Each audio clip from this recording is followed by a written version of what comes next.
阳光正好，微风不燥。盛游躺在座椅上休息，树叶沙沙让他梦到了大雨沙沙，梦里电闪雷鸣，狂风大雨，吹得试卷到处翻飞。一个声音虚无缥缈地呼唤着他。盛游从噩梦中清醒，允秀的身影出现在眼前。大家好，欢迎收看热剧 TV。今天我们接着说忧郁症第2集。允秀老师找到盛游，问他是不是解开那道题的人。盛游矢口否认。允秀知道他在撒谎，罚他星期一带着相机来找他，不来的话会被扣分。盛游妈妈找到院长，想让盛游参加分级考试。意林妈妈路过冷嘲热讽，盛游妈妈和意林妈妈当场吵了起来。看来成绩等级制度深入人心啊！盛游独自走在路上，在他的眼中，所有的建筑都是奇妙的数学公式，他很迷恋这一切。教导主任回家看望父亲，恰好妹妹言语也在，两人相互阴阳怪气，看得出来关系不是很好。允秀的男朋友是教育部的事务官，他为允秀争取到了国中部奥林匹亚赛的举办资格。允秀迫不及待想告诉盛游，但是盛游根本没来，倒是等来了教导主任。教导主任告诉允秀，将会举办一场数学演讲比赛。允秀将这个消息告诉了学生，再次叫来了隔壁班的盛游，把盛游相机里的照片按照数学规律摆了出来。盛游内心微微一动，除了自己，居然还有人能发现这些。允秀老师邀请他参加奥林匹亚大赛，盛游拒绝了。既然语言交流盛游老师拒绝，那就用数学来交流吧。允秀在黑板上写下题目，要求他在明天早上解出来。盛游不明白允秀老师为什么总是额外的关注他，难道他想利用自己的天赋提升自己的知名度吗？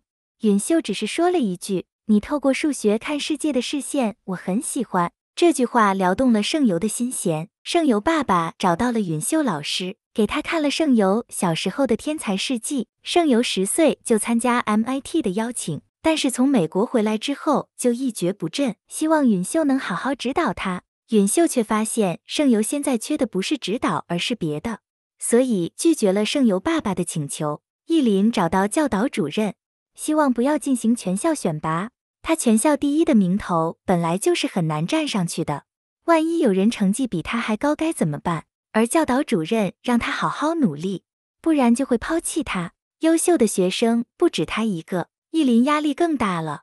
天微微亮，教室里只有粉笔声哒哒作响。允秀老师来到教室，发现盛游在解他昨天出的题。当盛游思路卡住的时候，允秀上去给他画了一个提示，盛游马上顺着提示往下解，两人之间没有任何语言。允秀出题，盛游做题，他们沉浸在题的海洋，黑板上密密麻麻的公式，是他们之间思维的碰撞。崔主任透过玻璃看见了这一切，天已经完全亮了，但是盛游还是没能解出答案。允秀告诉盛游，数学家追求的不是答案，而是享受解题的瞬间，希望他能再自由一点。盛游将别针还给了允秀，允秀表示惩罚结束，盛游以后可以不用来了。崔主任把他们解题的录像给教导主任看，教导主任决定好好调查一下盛游。意林和爸爸去看赛马，爸爸把赌马的心得告诉意林，能跑第1的马有一半却绝于天生血统，这直接扎痛了意林敏感的心。意林爸爸发现说错了话，他心疼女儿，约了教导主任，希望教导主任能暗箱操作，而他作为议员可以为学校提供政治援助。两人私下交易成功，教导主任就把盛游解题的视频给盛游爸爸看了，盛游爸爸激动得老泪纵横。教导主任忽悠爸爸，盛游更适合英才高中，转走盛游为意林除掉了最大的障碍。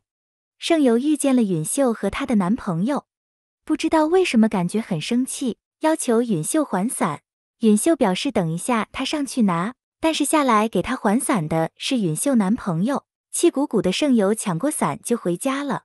得知父母准备把他转学到英才高中的消息，但盛游想和允秀老师一起做题，爸爸觉得他不争气，把他摔在盛游之前得到的奖杯柜面前，要求他把柜子填满。盛游崩溃地跑了出去，恰好遇到了允秀。允秀看见盛游两眼通红，追上去询问盛游以为是允秀把他做题的事说了出去，所以爸爸要送他去英才高中。盛游感觉自己被背叛了。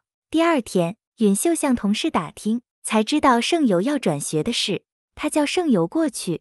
其实允秀根本不在乎他是不是天才，他只想让盛游追求自由。但是爸爸已经来接盛游转学了，允秀去求盛游爸爸将盛游交给自己，他不希望盛游被绑住。盛游爸爸直接把盛游塞进车里带走。盛游望着允秀的身影越来越远，暗自难过。而他在车上才知道，是教导主任推荐他去英才高中的。爸爸为了陪读卖了店铺，欠了一堆债务。盛游去参加转学考试，有道很像之前的允秀给他出的题，他豁然开朗，在试卷背面写下了之前那道题的答案。亚盛高中的奥林匹亚校选拔赛也马上开始。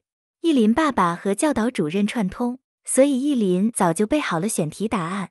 考试开始，允秀老师正准备关门，一只手拉开了门，来的人正是盛游。他笑着说自己解开了那道题。允秀老师听完喜笑颜开，盛游孤僻封闭的内心被允秀一点点打开。盛游重新振作，展现傲人的天赋。然而这一切必将遭到其他同学的嫉妒，盛游又将怎样应对呢？关注我，带你下期揭晓。